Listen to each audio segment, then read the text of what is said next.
Welcome, everybody. Thank you for joining our session today. Hannah and I are part of Collaborative Montessori, where, as our name suggests, we work cooperatively as part of a small team of Montessori educators. Our mission is to inspire and grow early years education community, which meets the needs of the children. My name is Sarah, and I've been a Montessori educator for most of my adult life, and I was fortunate to have a Montessori education myself. My passion is supporting the children to be the best version of themselves, to find out who they are and how they can engage with the world. Hannah, would you like to introduce yourself? Yes, thank you. Thanks, Sarah. My name's Hannah, and I abandoned the world of investment banking to work with young children. I loved working on the early years educator course to help train the next generation of teachers. I now travel to different schools offering CPD courses and accreditation services too. And I'm in the classroom with the children, which I really, really love. So we're both working practitioners and practitioners that work with schools and communities and families. Mhm. So thanks, Hannah, for all you've said. The team at Collaborative Montessori work together with the community supporting Montessori education. We believe that children have a natural potential to collaborate, which fosters a sense of belonging, Mhm. competence, Yeah, and connection. definitely. To be able to contribute and to be able to do things like the people that they're with, Mhm. the people that they look to, that is the natural nature of the child, and Yeah, it's our job to support that. definitely. At this young age, it is the learning of skills and working to find things out. Children want to be the adult, with the adult. They want not to be on their own, but to have that sense of doing things. Once they're engaged, then you can step back. Mhm. It's about children becoming independent, but initially they're sharing the work, they're doing things together. Hannah, what does collaboration mean to you? Well, thanks, Sarah. In preparation for our talk today, I had lots of fun. I was looking at lots of different definitions and examples of collaboration. Some definitions describe the importance of people working jointly on an activity together, and other ideas included partnerships or the act of producing or making something together. And I really like this idea of making something because you and I spend a lot of time making activities for children in the nursery. The Cambridge Dictionary describes collaboration as working with someone else for a special purpose. And I really like this definition as it keys into the idea that children have a special purpose as they grow and develop into unique human beings and learn about the world around them. And this idea of a special purpose is also one that Maria Montessori pioneered. She believed that even the youngest children are capable and that they have this absorbent mind and they're eager to develop themselves. She believed that children have a special purpose that leads to their self-construction. And the idea, I think, of self-construction is so pertinent with working with young children. And I thought together we would think about collaboration as being part of that toolbox for a child's self-construction. Sarah, I wonder if you can think about your experiences and how we might support this idea of collaboration being part of a child's self-construction in the home or in the classroom. So I'd like to talk a little bit about this idea of supporting this child's capacity to collaborate and to self construct. And we've shared here on the screen a dynamic triangle. Mhm. So, for those of you from a Montessori background, you will recognize this. This is central to the way that we think about the Montessori approach to supporting children's learning and development. Children are the most important part of this dynamic triangle. They are the focus. And today we're going to think about the child and how we can meet their developmental needs and support their intrinsic motivation. One way that their self construction comes about is as they interact with the world around them, their immediate environment, their wider environment. It's about how they interact with the adults, Mhm. but also that whole community. And it's through this that children learn and develop. They literally construct the human being that they're going to become. Mhm. There are three main elements of this triangle. So we've got the child, the environment, and the adult. But in the middle, you see, we've got the community because the adult and the environment are not in a vortex. We're all together, we're there. And when we think about collaboration, we think of supporting the child. We can think of the environment as being one of the factors that children collaborate with, that they learn from. And Montessori pedagogy relies on a structured, prepared environment, an enabling environment, or a favorable environment where the children can access activities and experiences that are organized in some way at a level of development that's suitable for them. So let's think about the environment. Oh, well, I was just going to say that I think movement is really important, isn't it? And an example that I've seen time and time again is children might start by developing the skill of learning to pour water, for example, from a jug into another container. This can be so tricky for a 2-year-old. They balance the tray, they take it to a table.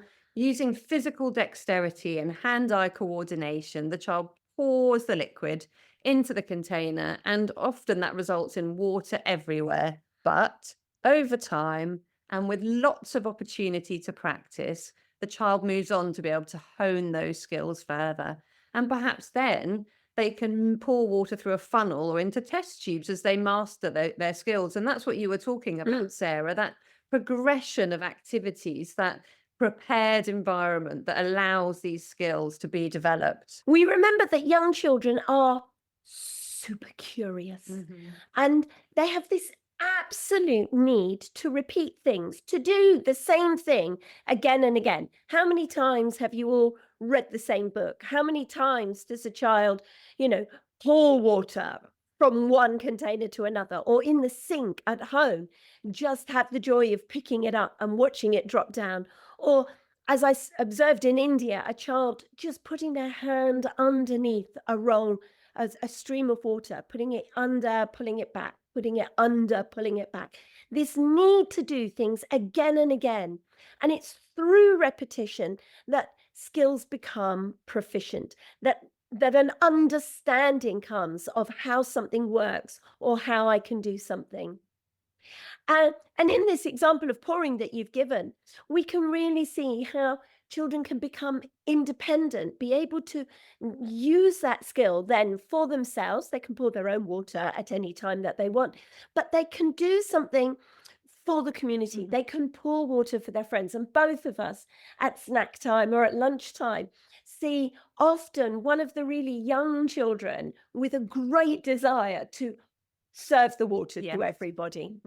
It's these things, and then pouring water into plants or things that helps children to connect to the environment, to really have a sense of that they can use this skill in some way with some purpose. Mhm.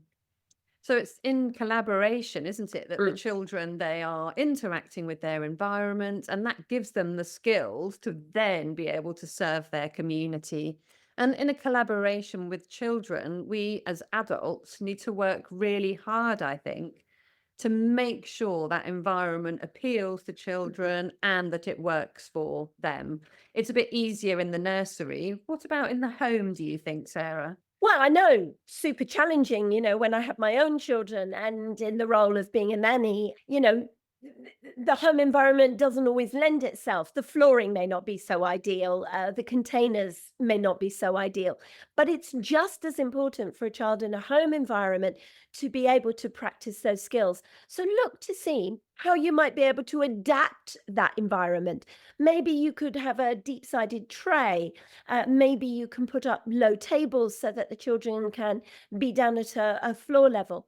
If you've got a patio or a space outside. But do you know what? When I was a mum and now as a nanny, I spend a lot of time in the shower tray where children do all sorts of things, and it doesn't matter. I don't need to step in, I allow them the space and time. Mm. Yes, definitely. And children, Montessori, when she wrote, she talked about children having sensitive periods, a kind of driving force that motivates them. And she also talked about how children have to keep practicing and they need to keep moving. So, one thing for us to think about is when we're collaborating with children, is how do we ensure children have lots of opportunity for movement? If we just think of a child learning to walk, for example, they try, they fall, they pull themselves up, they try again. And learning to walk takes time. And children practice and practice until they can stand and balance and master that skill. And this carries on. They move from walking to be able to walk on a line or an obstacle course, as we can see in this picture here. So we've talked, haven't we, about pouring and about moving. And what we're really lucky about in a nursery setting is that we don't have to rush. We can stand back, we know when to provide emotional support, and also we have the freedom of time, which is Mhm. really, really important. So, freedom, freedom of time, freedom of opportunity, freedom of space. Whether you're in a nursery environment, if you're in an outside space, or if you're in your homes, it's really important that we think about that environment and that we provide some structure within it because young children, particularly those under the age of 3, the sense of order, the predictable, consistent nature of the environment is very important. And that the activities that we set up or that we develop with the children need to be beautifully prepared because children will naturally be drawn towards them. In a home environment, we really need to think about things like routines. All of us, we can be rushed. Let's just quickly do that. But if you can stick to a predictable routine, for instance, you're going out or you're coming back in. So where the shoes are kept, where the coat or the jacket is, maybe where the backpack is or anything like that, those things are there all the time. And children know where it is. So a child under the age of 3 is able to go and sit down. They're able to start to be able to find their shoes, find their coat, and put those things together. And then as they do that, you can support, step in as you need. And then when you come back in, you repeat the same thing. Now, if you do that every time, children will learn that routine. Mhm. And so when you say, let's go out, they immediately go to that place. It is that predictable, consistent routine with children under the age of 3 that provides security Mhm. and helps them to master skills.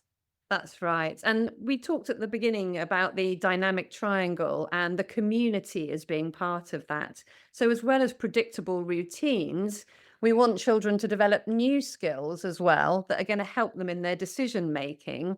And this can be big decisions about what they're going to do next, or small decisions about what they're going to have for snack. In a Montessori nursery, children choose activities that interest them and they have that freedom that you talked about, Sarah. Some children might be drawn to independent tasks where they'll sit and work by themselves, maybe at a puzzle, but others enjoy practical tasks that serve the community. One example that springs to mind is I've put it in this picture here. It's this little girl, age 2, who is wanting to help lay the table for lunch. This is a massive sequence of events if you think about it. The table must be wiped, the right number of chairs moved, the tablecloth laid, the mats retrieved, the cutlery counted, and the right number of plates and bowls needs to be found too. There's so much for a 2-year-old to remember. Lots of different skills too. How many children are staying for lunch? How many forks do we need? And here we have this little girl concentrating hard. She's ordering, she's counting, but most important, she's moving. She's carrying plates and bowls and putting out cutlery. And look how far she stretches to reach the other side of the table. In undertaking the responsibility for table laying, this child is able to follow their own interests. They're able to take on grown up ideas, grown up tasks, but also her inner motivation is supported because she has control over her own learning. And I'm doing the same thing with 15-month-olds in a nursery. As soon as they're able to walk, they are beginning this process, not with all of those steps, but just starting that. So in a home environment, you can do the same thing. Think about how you can keep materials at a level where children can access them. And again, that repetition, doing the same routine, so important. Definitely. So not only are these children serving their community, but they're also developing their concentration and a sense of competence. And I think for us, this competence, when we see it, which turns into confidence and a sense of belong, it makes for a lovely, calm lunch, but it's also part of that special purpose, that Yeah. building, that self-constructions. And often it's through very simple activities like laying the table that this journey of collaboration starts as the child begins to understand more about the community that they are in. So now let's think about Hmm. what activities can you introduce in your environment? What activities might help build that spirit of collaboration with the environment? For a moment, pause and just think.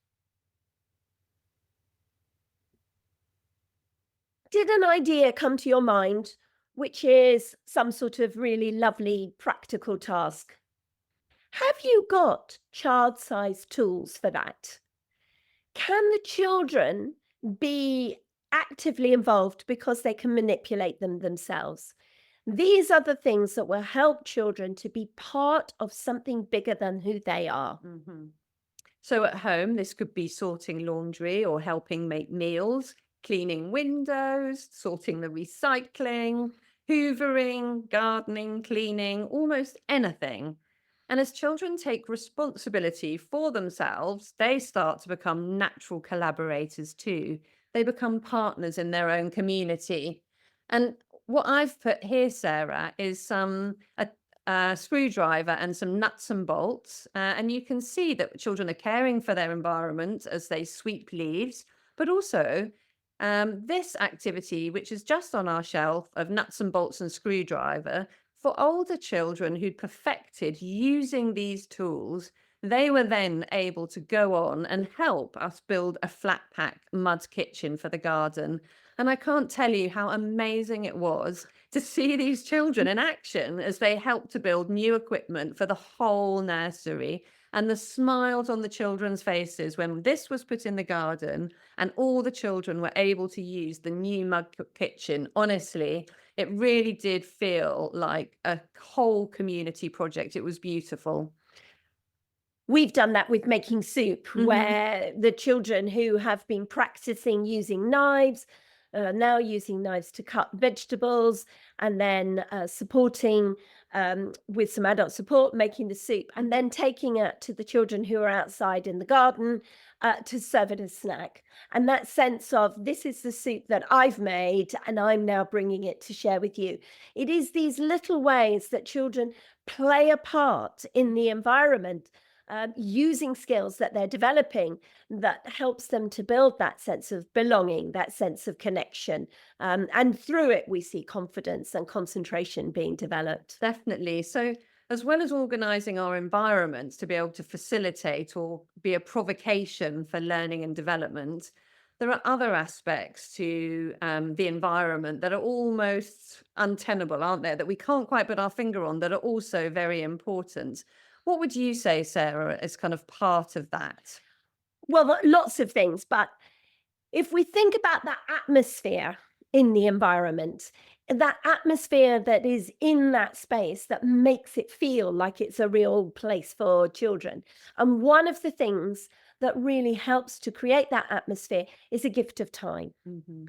That sense of not being rushed. Yes. So we're both teachers and parents Yes. and carers for elderly parents. And so there's a lot of things going on.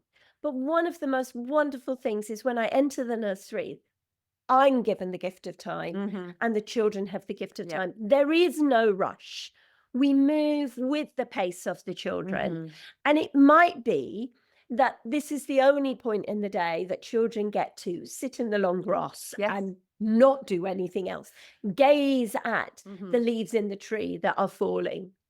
The wonderful thing about Montessori education is that it gives us the gift of time. It asks us to follow the child. We can actively support children's agency by giving them control over large portions of their time. Now, that's in a nursery, but it's just the same in a home environment. Mhm. We can consider the activity of sweeping the leaves. We're doing a lot of that here in the UK at the moment. And we're doing this to prevent our friends from slipping over. But it's a complex task, connecting the broom with the floor, being able to collect the leaves and move them in the direction, to coordinate the broom, and then to scoop them Mhm. up, particularly at the moment with the wind blowing. If we give children plenty of time to practice and master this skill, and the key here is without overcorrecting them, so that they are the center of their own learning. They will know whether they've swept the leaves Mhm. up or not.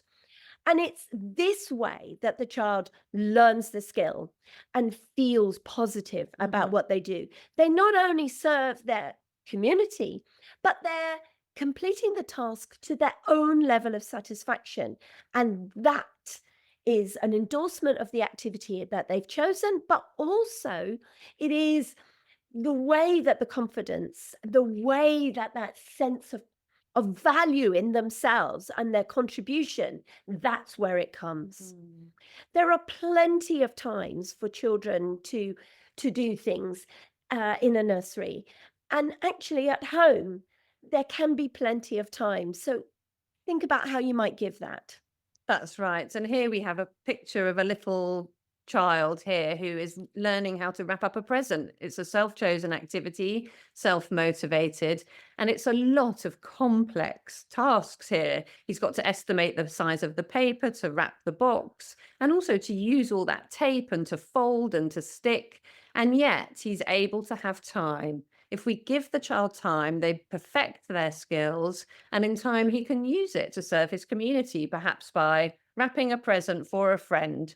And this really is the joy, isn't it, of that Montessori Absolutely. approach where children are trusted to make decisions about what they would like to do and that they're given time to fully explore all aspects of the activity. And not all of these activities will lead to an end product. It might be that the present doesn't get wrapped at the end. It's the process, it's the opportunity to explore and to develop skills. And it could be that something else happens in the classroom or in the home environment that distracts a child's attention. Don't worry about that. That is part of the evolutionary process that the children are going through at this stage. It will be that at some point, the product at the end becomes something that is there. Mhm. Yeah.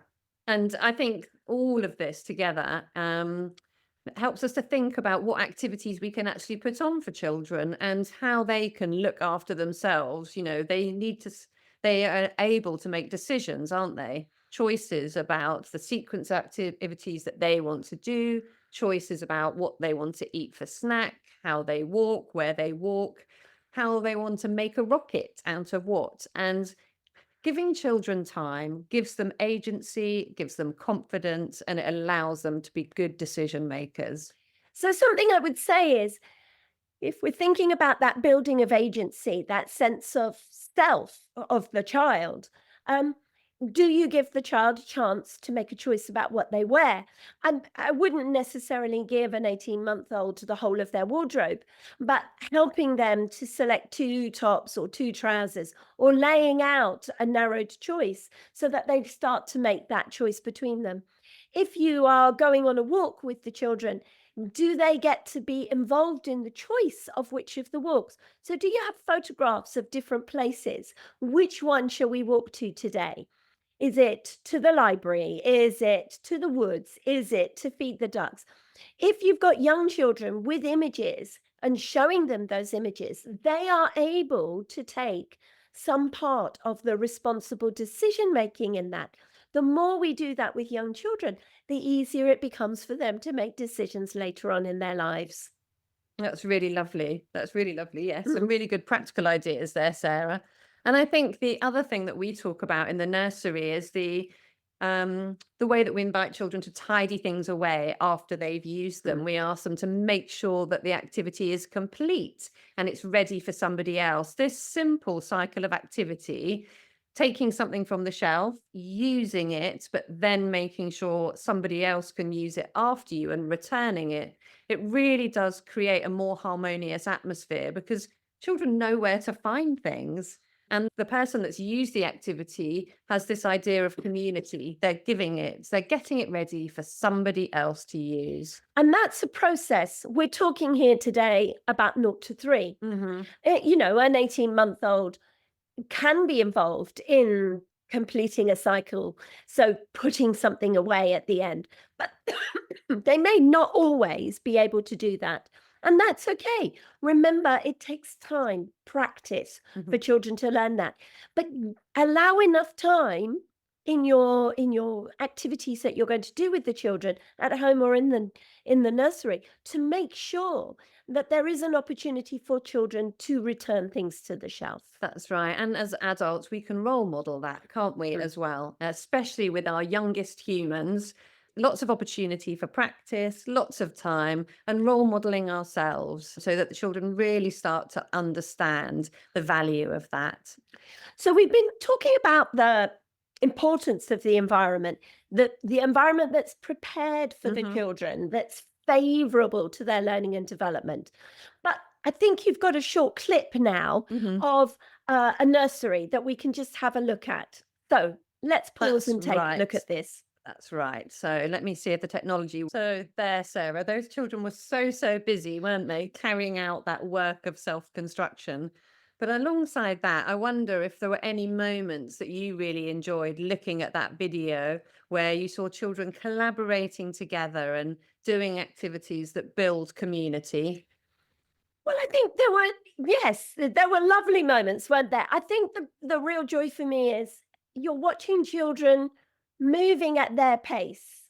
I mean, of course, it's a shortened video, but this sense of children making a Hmm. choice, moving freely between those spaces. The children in the video are some under the age of 3 and some over the age of 3. But what we see is a creativity and a confidence in how they move between those spaces. The planting activity, the adults and the children working together. But watch the adult. She didn't, hold children's hands. She's not pointing to where you have to put it. It's that sense that this is a job and we're doing it together. Hmm. And I'm here to support you, but I'm not here to do it for you. What about you, Hannah? I just really enjoyed the variety of activities that the children had chosen for themselves. And what I was interested in as well is you could see on some of their faces that concentration. And some of them were collaborating together directly. They were making something from the pink tower of the Mhm. broad stair together. But that concentration, that building of community, and that confidence, I think all of those things were really beautiful in this video clip. So let's think for a moment, all of us, on what we've just seen. How else can we support this collaboration for and with our youngest citizens? What ways do we think that these young humans could be collaborators? Think for a moment. I I really love the work that I do with the under threes. I'm watching how, when I have to do a very ordinary task, so taking the washing upstairs to the washing machine, and they come with me, we have to climb stairs. So there's a lot of negotiating how we carry the basket up. And then we put the napkins or the sheets into the washing machine. I could do the task in a few seconds. With the children, it becomes usually about a 30-minute task. And they put something in and take it out and put it in and take it out. I can do it quickly, but actually, the joy and the learning for them and me is by doing it together. Thinking about ways that we can be collaborators with the children, ways we can encourage children to collaborate with each other, as we've spoken about before. Really thinking about, rather than just getting something done, finding the joy in the task with the child. Definitely. And Montessori talks about that too, doesn't the importance of the social context for learning. And that leads us on to our next idea of this idea of belonging. Um, how do you think a belonging can develop out of a supportive environment? Well, in a nursery environment, we often have something called ground rules, or particular practices, which help, or routines, which help children to build a sense of stability and belonging. Things like we walk inside, things like we return things to the shelves, Hmm. we tuck our chairs in. These are the small acts that we do to create a social learning environment that's favorable for all. In a home environment, think about how you can also build those things in. That we put things away, that we leave the stairs free so that it's easy to move up and down, so that the children really feel that they play a part in in this space, that their voice or their action also is important. That helps them to build a sense of belonging. It could be promoting the way you greet each other. It could be how you might reflect with each other. Children sharing as a particular festival or some sort of celebration. All of these are ways that children can build bonds with each other and build bonds with the adults and the environment. I think too that sense of belonging when you were talking there, Sarah, it reminded me the importance of respecting the child. And in a home environment, that could be rather than shouting at a distance to a child, or in a nursery as well, that we get up, we walk over to the children and we talk to them in a respectful way. Making a small change like that can really foster that sense of respect and enable a sense of belonging for the children. One of the other ones that I feel very strongly is how we can loom over a child, or we lean across, Hmm. but coming down to their level, being beside them. Something that Catherine McTumney said many years ago was this idea that we walk side by side with the child.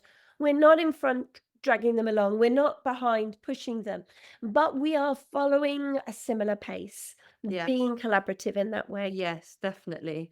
And I think that extends in a Montessori classroom as well, because we often have this vertical grouping, or what we have children of different ages all working together in the same small space.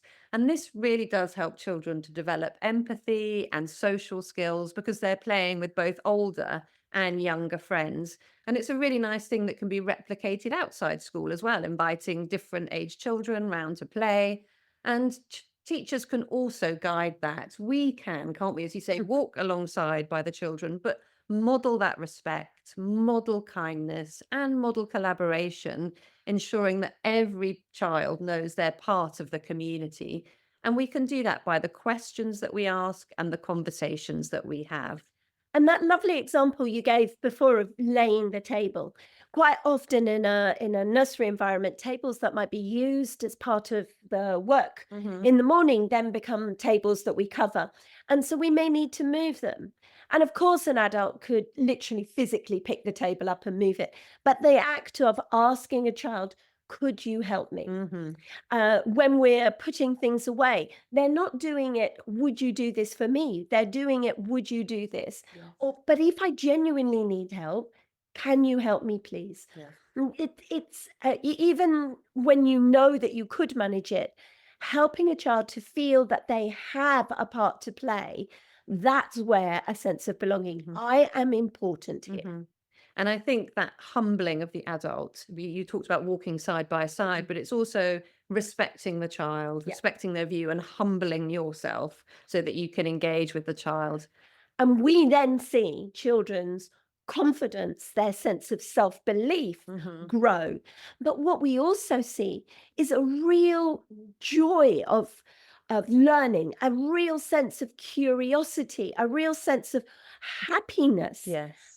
in what they can do. And you see that in children who skipping around, haha. And when they go home from a nursery, have a story to tell. Definitely. And on the pictures that you can see on screen here, there really were stories to tell because here we have children seeing snow for the first time and finding out together what that means. And also just sharing moments of calm that these children are looking at different books, but they're all having that sense of shared community as they choose what interests them and Mhm. enjoy time together. And I suppose it's this idea too of respecting the individual child. So each child will have unique strengths and needs. And when children are encouraged to work cooperatively, they're working with at different age group children, but they're also taking ownership of their own learning. And this also promotes this feeling of belonging and connection where every child feels valued and understood. And I think this idea of a mixed age is really important in Mhm. helping children work together as they learn from each other. So in a home environment, thinking about how you might be able to do some of those things, um, can you go on a walk with an older child? An older child could then support the younger child walking on Hmm. an uneven Hmm. surface. Or if a child is in a pushchair, bring something to that child. If you're washing the easel, rather than it being something that the child does on their own, if there's another child available, then they could wash the easel together and then showing the child how to squeeze the sponge. The other day, we had an exploration of dinosaurs, as most of us who work with young children do. And there was a child who was 4 working with a bunch of children who were between 18 months and 2 years old. And as children were picking up the dinosaurs and looking at them, he was telling them the names. And he was saying, no, this one goes here because it likes trees. That idea that children learn together and Mm, learn from each other. The little ones were in awe, like, yes. they spoke to me, Yeah. they showed me something. Singing together. So if you are in a nursery, the older children coming down to the younger age groups and singing with them. Um, if you're doing a role play activity, inviting the younger children to be part of that so that the older children can model things to do and they can assign roles. Definitely. It's really lovely to hear examples, from the nursery. And when you see it in action, it's so heartwarming, isn't it? When you Absolutely. see that respect of the 4-year-old for the 2-year-old and younger. And we know that children love to connect with other children, and that really does create a sense of belonging, which is beautiful. So, Hannah, Mhm. what activities have you shared with children that involve learning with each other? I think one of the things that I really love doing is just setting up an art activity and seeing what's going to happen. We talked about autumn leaves and sweeping, and I drew a tree trunk and then put out lots of resources just to see what would happen next. And it was so lovely. We had children of all different ages. One child asked another for help in taking the lid off the glue stick. Another child showed a younger child how to paint a spider saying, "It got 8 legs and lots of eyes." Another child said, "At autumn time, it's windy and leaves fall down." And another child was just painting with a brush initially and then handprints everywhere and just said, "Leaves all change colour." And just watching the children as they splattered paint all over the place and had these gorgeous conversations. Children were free to socialize and to learn from each other.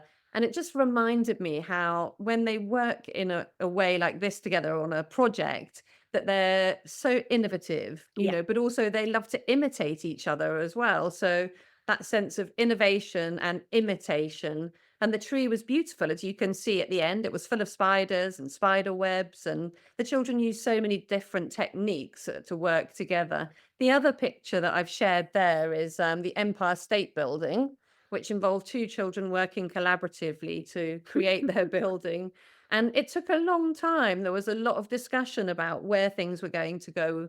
And I just really enjoyed that process of them working for an extended period of time together to create their beautiful building. I wondered, you, Sarah, what examples you have of children collaborating together. Well, on that autumn theme, we've been out in the woods quite a lot, and the children were all finding sticks. And so we brought the sticks together, and then we were trying to sort them into Hmm. sizes, which were little ones, which were middly sized ones, which were big ones. And they had the idea of building a den. And so there was all this decision making about which size sticks and putting Hmm. them up. And we made a den in the end that was big enough for two little pine cones to go inside. And it took ages with Hmm. different children coming and going. But I think the most beautiful example I have is of this idea of teamwork is that they found a very, very long branch on the ground. They picked, or two children picked the branch up and decided that they wanted to be part of some collaborative artwork that they were making in the woods, and they tried to move it and they couldn't. The older one, who was 2.5, called his friends and said, "Come." And a few children drifted over and they tried to pull it and they couldn't. So he called again, "Come." Until in the end, all of the children were there. And eventually, pulling, they lifted it up. And there was this joy of, yes. And then they dragged it a few feet, Hmm. and at that point, a squirrel ran on the path and they dropped it and followed the squirrel. And this stick or this branch was never used as part of a project, but it was that moment of all of them coming together. And this was a group of children between 18 months and 2.5 who just have this capacity, like you say, to innovate and to be an imitator. And so the older ones acting as that role model. You don't need to have 4 and 5 year olds for that to be the case. A 2 year old, an 18-month-old can be that for others with words or without words. Yes, definitely. And that's important too, isn't it? The without words. And I think even the youngest children can be supported, for example, to squash a banana and contribute that to making a banana cake for other people to share. You mentioned making Making soup. soup. Yes, exactly. Yeah. Or and just being part of that process of putting snacks out for other friends to join in with. It's really lovely. The little girls that I look after, they are making olive kebabs at the moment. They've discovered olives. They like olives. They know their parents like olives. And so one of the activities that we often do when we are at home just before dinner is that they make on little sticks kebabs of different types of olives, and they lay them out on the table for their parents when they come. And this act of sort of stabbing it in and pulling it along and making a choice about which ones that are there, and that they lay the table for their parents. So when their parents come in, the parents come in and there is this beautiful space that has been made for them. Really think about how you can work as a team, you and the children with each other. What opportunities can you provide? It doesn't have to be an activity on the shelf. It can be, but it doesn't have to be. And I think one of the things that you were talking about, Sarah, as well, with this idea of collaboration is singing Yes. together. And we know that children love to sing, but that can be another really fun way of just allowing children to choose favorite songs, to be part of something, and to have that sense of collaboration. Yeah. The other week, we took the children to the local church and it was coffee morning. And it was a group of older people who were sitting there. And one of the children said, "Can we sing?" And so from the children came this Twinkle, Twinkle, Little Star that they sang for these older people. And by the end of it, the older people had joined in and they sang with them. And we had taken our donation for the food bank, and one of the volunteers there were laying the food out, and another child said, "I help." and then they pass them the tins, and the tins were all laid out. I'm sure it was not exactly as the helper had planned, but these spontaneous acts of Mhm. kindness, of cooperation, of collaboration come because the children grow up in an environment where they play a part in everything that happens. Definitely. So I think so far, as we've been talking, Sarah, we've looked quite significantly at the importance of the environment in that dynamic triangle and how the environment can help children develop their skills to be natural collaborators. And we've also looked at the social aspect of children interacting with their peers and thinking more then about this social dynamic. Maybe we should think a little bit more about the adult and how interactions with adults can really help children with that collaboration and that sense of belonging. So I think one of the things that's really important when we think about ourselves and how we interact with children is to really think about the way that we communicate. Mm. What does our face say? What does our body say? What does our voice say? What does our tone say? Do we actually check in with the child?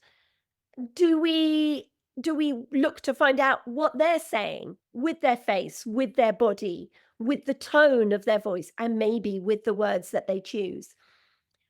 You may have emotion stones or pictures, or you may use Makaton signs with the child to recognize the emotion that they might be having at that particular time.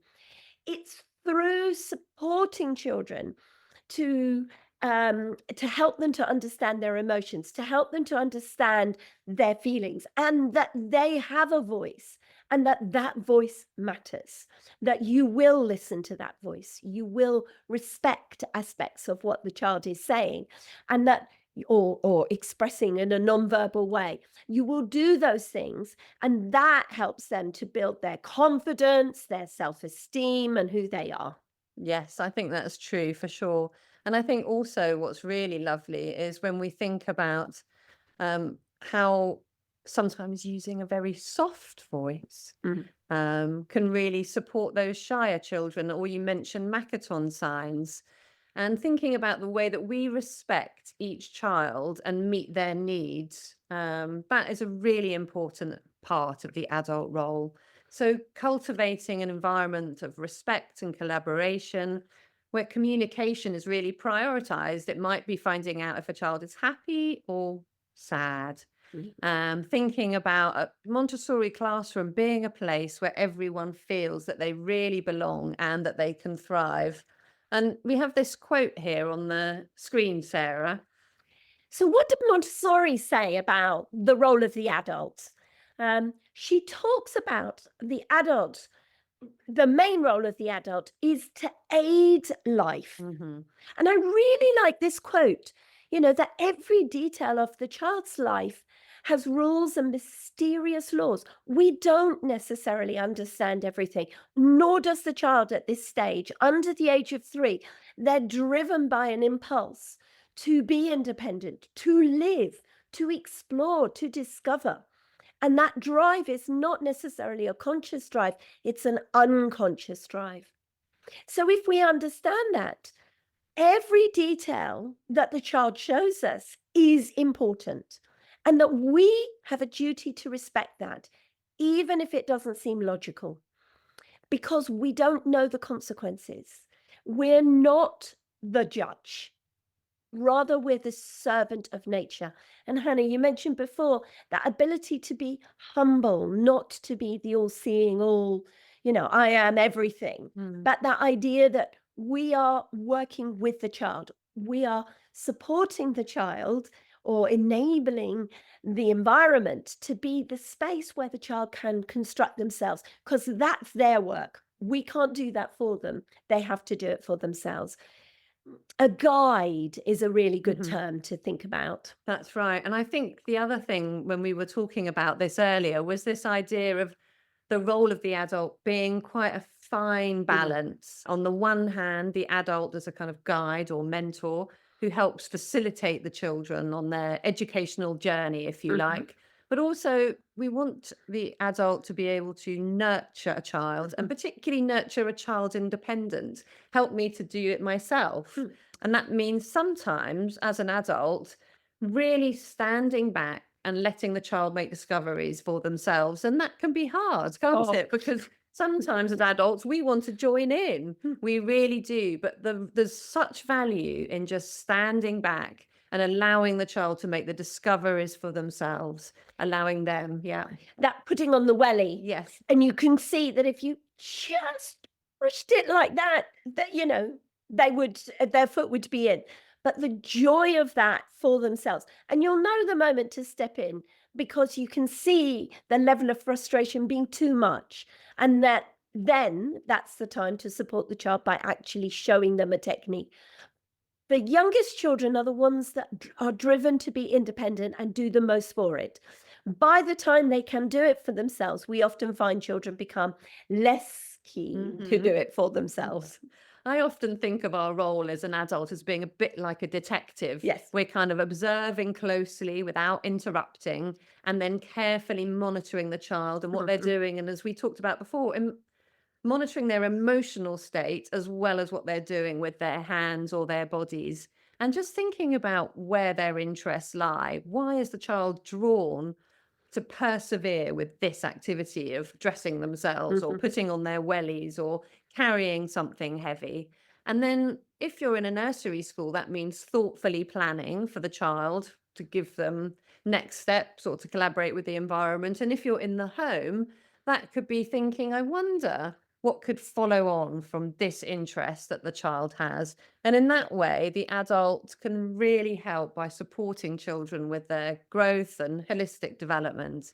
You had that lovely example of the child with the sticks Hmm. and really taking time and care in lining the sticks up. And then thinking, well, where was the interest there? Hmm. Is it in the lining up or is it in some sort of pattern? And so exploring those different options with the Hmm. child to see where that might lead. Yeah. And with this child, when we gave the child chalk, we discovered that actually it was the pattern of the long lines that was what was really interested them. Mm. So it was fun to find out, what this simple activity of lining up sticks, where it took us next. And we do know, don't we, as we are standing back and being observers, that we also can be a kind of safe base for children. That's what Ainsworth said in her studies about attachment, just thinking about not necessarily interfering, but just being available for children. Mm. And I think if children feel safe, that's when they're able to collaborate with others. And that's a moment when you're there, you're within sort of, they can physically feel you there. So, not with a phone in front of your face, not doing something that distracts you from them because they will know that, but that sense of you being there for them Hmm. and then they don't need you. That's it. And that being there, that bond can enable, it can be like a platform, if you like, Absolutely. for children to be able to launch into the world with confidence and curiosity. So, positive relationships, if we think about our dynamic triangle, positive relationships with adults, it really does help children. It can help with their emotional development, it can help them to build trust in others, and also just develop healthy relationships with their friends and for the rest of their lives. Because that's what we want to think about too, isn't it? It's not just the now, it's thinking about these small humans and the whole future that they're going to have. That idea of self-construction, Hmm. this is the human being that I'm going to be. What sort of human being do we want that to be? Mm. One who has that sense of people around them, one that is just out for themselves and doesn't have that sense of interest in others. So, we've talked here about the importance of being a secure base, Mm. of developing those things. It's been really interesting to see the that's come since COVID. Mm. Um, and that some of the younger children find certain situations to be tricky. And some of those children that are coming into the nursery actually weren't born in COVID. Mm. And yet, still, there seems to be some of that knock on. which tells us something about the adults, the community, the environment, some of the messages that are still there in the atmosphere, which children pick up. Mm. This idea of the absorbent mind Mhm. without a filter, they drink in these experiences Mm. and they form part of the children's personality and character.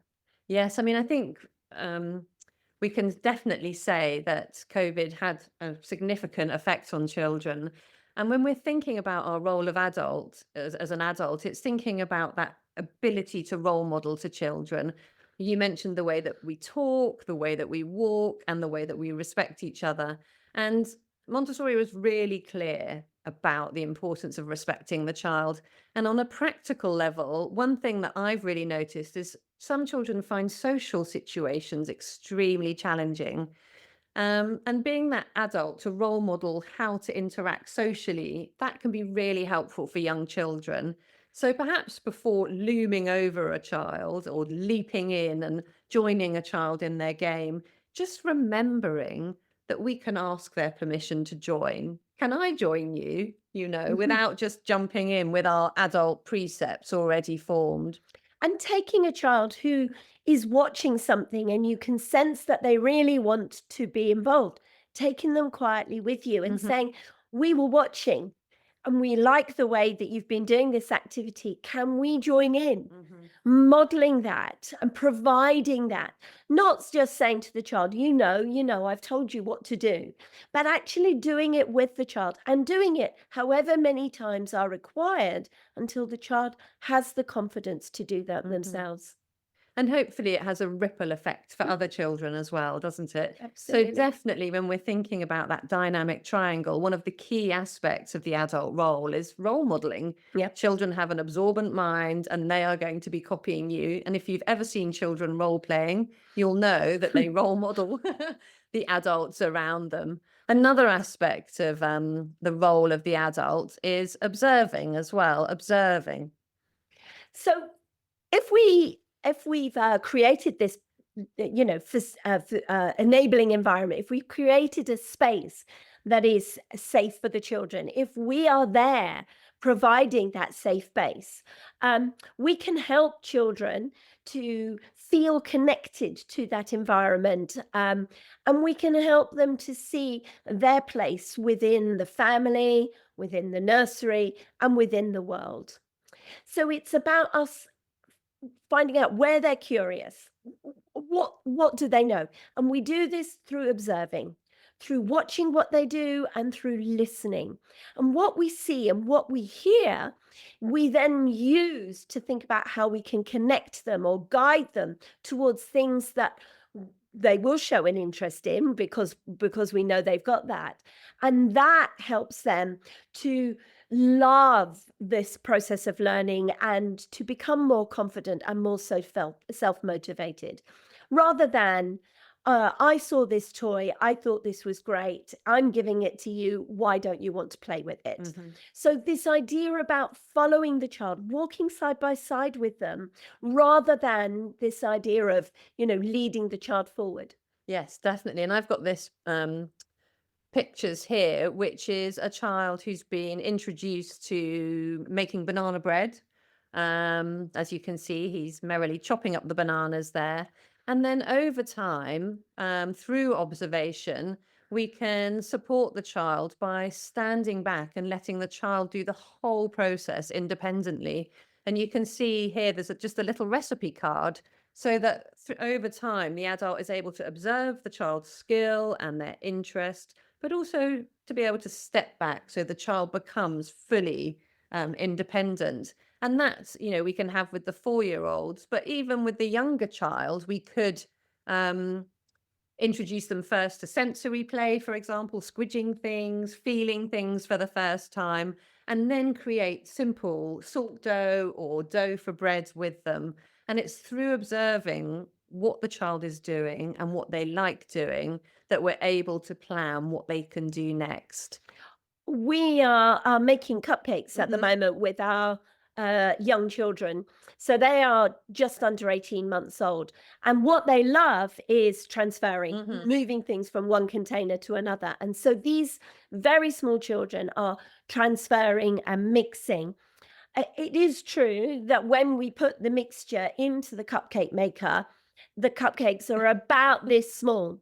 By the time they have cooked in this cupcake maker, the children have done the washing up and then they sit down and they eat their tiny little version. Mhm. It doesn't matter what it looks like, it Mm. matters that there is this and that they are actively engaged doing every step. So it's not a cookery activity where the adult does it and children watch, but it is this idea that children develop the skills so that they are able ultimately to produce something completely by themselves. And you talked about that process, Sarah, that idea of transferring from one to another. And I think what's so lovely is when you see a child who started in the classroom with transferring flour or ingredients to a cupcake holder, and then you see them in a different context using that same skill. So perhaps outside, it might be a child who's learning how much compost they need to fill a pot so that they can grow a seed for the first time, and children can develop these incredible skills and then use them in new situations.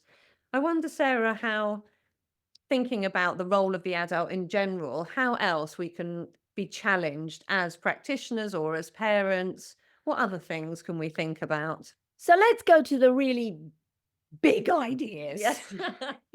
Not that anything that we've talked about now isn't a big idea and, or a big challenge, whether you're in a home environment or if you're in a nursery environment. But as we come to the end of the session, let's think about how powerful the collaboration can be, and how children can start to feel their impact in a much bigger way. Because what we know is that these children are going to grow up in a very different world to the world that Mhm. we live in.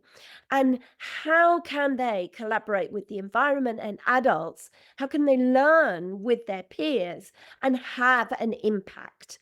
That there is something that they can do which will have an impact, because we need to make sure that they understand their feelings and their emotions, that they can regulate their behaviors, that they can cooperate and work collectively. And Montessori has this, she talks about children being citizens of the world. These are young people, old people who have a sense of respect, who have a sense of responsibility, who begin to understand about the interconnection or the interdependence of things. And so she really felt that children could connect and have an ability to contribute towards a global community. And through the work of many young people, we see the force for change, and that we know that children can be these agents of change. But these big, big ideas can start small with young children. There are lots of things that they could do at home or in the environment that shows that they have a part to play, that they can do something that matters. So let's think about how we help children to appreciate diversity, to think about equality and inclusion, to be able to foster this idea of peace and harmony, to be a contributor to the world. And how can we do that? So, in the nursery I work in, and with the children that I'm working with at the moment in a home environment, we do lots of visits. We visit the library, we visit an elderly care home with the children that I look after in a home environment. We visit some older people in the street. And when we visit them, we take something with us. We share something with them. So that could be a song, it could be that we've learned to dance or a poem, but it's something about that idea that we can give something to somebody else. When we go to the library, we return our books, we bring books back. But when we sort through the books in our nursery, we select the books that we will then donate to the library. If we notice books that are broken in the library, we show them to the library assistant. And one child suggested the other day, I fix it, because in the nursery, that's something that they do. I think that's really lovely, Sarah. I think the idea of fixing things, of reusing things, it's all helping children to understand different ways for caring for their immediate environment, but also their bigger environment, the whole planet. And small children can take on big ideas. The picture we have here is of children sorting recycling and crushing eggshells for compost. And it's these small acts of thinking about how they can look after their planet, how they can collaborate with others for the future is really beautiful. And you talked about the library. I mean, you can have that in your own nursery, can't you? You can have books. Children can bring in books that they've grown out of and they can pass them on to people. Perhaps the same with clothes or toys. Thinking about different ways that children can reuse and repurpose things so that they can be used by everyone. I think that really helps with a sense of community. We spend a lot of time in the local woods, and one of the children noticed that there was it was a beer can, but they said it was a drinks can. And he said it shouldn't be here because this is where the animals live. And so on our next trip up, we took some litter pickers and a bag. And rather than exploring all the woods, the joy of the children was in finding a piece of rubbish and then putting it in. And then at the end, one 2-year-old put their hands on their hips and said, and that, you would have seen that child has seen that somewhere else, but there was that sense of purpose. The children also made poppies as part of our Memorial Day for the soldiers, and they made poppies, and we took it and put it at the local memorial. We stood there for the 2-minute silence, and one of the people from the community noticed the children doing this, and they posted about it on their community page. It's these ways that the children are part of the community, that they reach out. And since COVID, some places don't do that in quite the same way, but really think about how you might be able to do that. We also do random acts of creativity. We plant things along the edge of the road where the bottom of the trees are. And these are small plants that are going to be there uh, for the benefit of everybody. It's not for one person, it's not our land or anybody else's land, it's this community space. When I was in Bosnia, there's a community project which was taken over by the school, and they did things which were then available for everybody in the community to appreciate and enjoy. Think about what you could do for your local community. If you're at home and you grow lots of vegetables and there's more than you can use, can you help the children to see how that could be shared with others? And I think we're talking big ideas here, but I think what we both feel is they can start very small, perhaps just through the way that you greet people or that you thank the bus driver as you leave the bus, holding a door open or inviting children to look after their friends who are sad or who need a tissue if they have a very runny nose. So it's really lovely if we can think together about fostering that understanding in children of interdependence and community and ways that they can be really good active collaborators. We are going to finish. Oh, sorry. Our last is where we started. We're going to finish with the child. So, what do we know about the child now? We know that they are naturally curious. We know that they have an absorbent mind. We know that they have an internal drive that is unconscious. We know that they like to repeat things, that they have a love of order, that they are wanting to learn, to experience, to be there. So, thinking about that innate nature of the child, and that the child is going through the process of self construction. The child is creating the human being that they're going to be, not us, it's the child. So, how we can foster that, How do we enable the child to have the very best experiences that allow them to grow up into being the human beings that are going to take care of the planet and to provide a space that will be peaceful and harmonious? Have a look at this blank slide and think of a child that you know. We don't know, do we, Sarah, what the next generation's going to do, but we do know that it's going to be really exciting. We don't know about technology, but we know that as it continues to shape the future, it's going to be really important for young children to develop strong problem solving skills and use that innate creativity that we've been talking about to be able to lay the foundations for success. Children today are going to need those critical thinking skills, adaptability, and especially collaboration skills that we've been talking about. These are the things that are going to become really essential in a rapidly changing world. So right. The jobs that our children are going to be doing probably haven't even been created yet. So we need to make sure that they are able to be flexible, they're able to be spontaneous, they're able to be able to do these things. So we can support the children through hands-on learning, through active learning, through participating um, in the world. If we use digital tools, think about how we can help children to use those digital tools as well. A microscope that plugs into your computer so they can see the veins in things.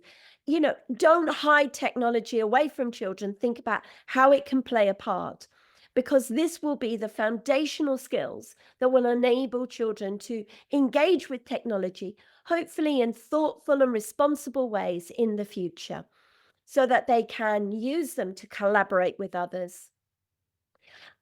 I'd like you to just think about the environment, the adult, and the child.